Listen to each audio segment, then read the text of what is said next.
अरे बाप रे इतना निकलने आज। का ये भुटेली बाबा हाँ भैया। का करता नहीं रुआ ये? अरे धान में रहत रहा घास उस हो गया हुए काट के निकालता नहीं। लेबर लोग जाना ना काम करता लोग तो सोचनी तनी कुछ अपना तो करता नहीं का। अच्छा सोच ले बानी। हाँ भैया देखत रहे सब समय कहीं 4 बजे भोर में निकले नहीं सब काट के रख रहा नहीं देखत रही इतना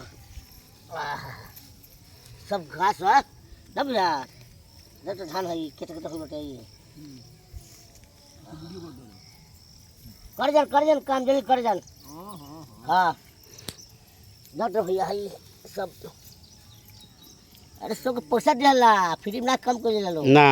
हाँ भुटेली बाबा जो बड़े ना बिना पैसा काम ना कर ले जितना जानल वालों सब जरा पैसा देनी हम भैया काम करावर पैसा दे पड़ी नहीं देव के पड़ी ना फ्री में के करला। तो धान है 22-10 कट्ठा में ना भैया धान चावल से ना खाइला मेहनत कर पड़ला धान उपला बाद देखत सब घास दिखाओ तो दिखाओ तो जितना धान के खाली घास रही 4 बजे भोर में आओ नहीं जाना ना लेके आओ नहीं काटा शुरू हो जाला निकाल ना बाप रे वो ना चलता नहीं कब है चल। हाँ, तो अब क्या चल देनी दादा नहीं दूसर खेत में ये बार ना तेली वाला का कोई वो खेत बा सब बटिया गई बा कोनो हम देखत रहे नहीं। अच्छा अच्छा हां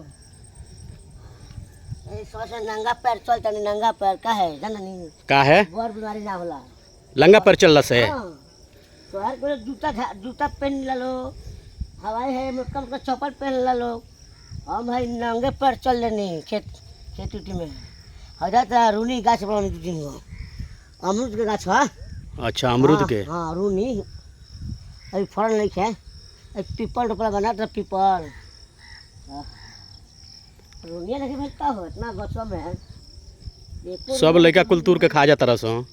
अरे माने सन लड़का बास में बना चर माने इतना मेहनत परिश्रम से गाछ रोपल बनी रूनी के अमरूद के अब बना चर ऐसा लड़का बास बानर से बता बास और सब तूर के खा जा मालिक को कहाँ ना मिलेला खाए के बताओ बताई कितना दिक्कत वाला बात बा।